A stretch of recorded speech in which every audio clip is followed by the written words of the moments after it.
স্বামী বিবেকানন্দের ঠাকুরের প্রতি ভালোবাসা।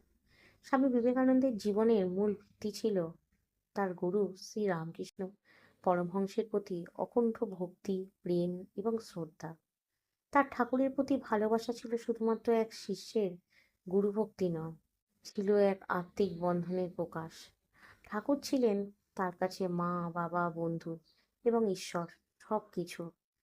নরেন্দ্রনাথ প্রথম যখন ঠাকুরের কাছে গেলেন, তখন তার মনে প্রশ্ন ছিল, তুমি কি ঈশ্বরকে দেখতে পেয়েছ? ঠাকুর নিঃসংকোচে উত্তর দিলেন, হ্যাঁ, আমি তাকে দেখি, যেমন তোমায় দেখছি।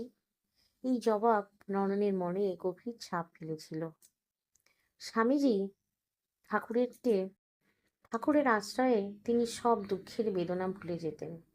ঠাকুরের আদেশ পালন করাই তার জীবনের উদ্দেশ্য হয়ে উঠেছিল।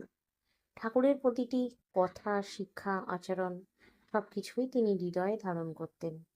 ঠাকুরের শারীরিক কষ্ট দেখলে তিনি নিজেই কান্নায় ভেঙে পড়তেন। একবার ঠাকুর বলেছিলেন, নরেন, আমি তোকে সব দিয়ে যাব। স্বামীজি কেঁপে উঠেছিলেন, বলেছিলেন, আমি ঠাকুরকে চাই, ঠাকুর ছাড়া কিচ্ছু চাই না। রামকৃষ্ণ পরমহংসের মৃত্যুর পরেও স্বামীজি জীবনের প্রতিটি মুহূর্ত ঠাকুরকে অনুভব করতেন। তার বিশ্ব ভ্রমণ, দারিদ্র্য, কষ্ট সবই ঠাকুরের আদেশেই পালন করার জন্য। ঠাকুরকে ভালোবেসে তিনি গোটা মানব জাতিকেই ভালোবেসেছিলেন।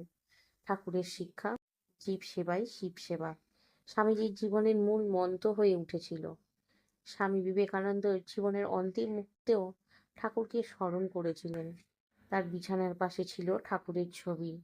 মৃত্যুর ঠিক আগে তিনি তার শিষ্যদের বলেছিলেন, ঠাকুরই আমার সব, তার ইচ্ছায় এসেছি, তার ইচ্ছাতেই চলে যাব। স্বামী বিবেকানন্দের ঠাকুরের প্রতি ভালোবাসা ছিল পরম শুদ্ধ এবং নিঃস্বার্থ। সেই ভালোবাসা শুধু ব্যক্তিগত আবেগ নয়, এক মহৎ দর্শন, মানবতার প্রতি তার অপরিসীম দায়িত্বের উৎস।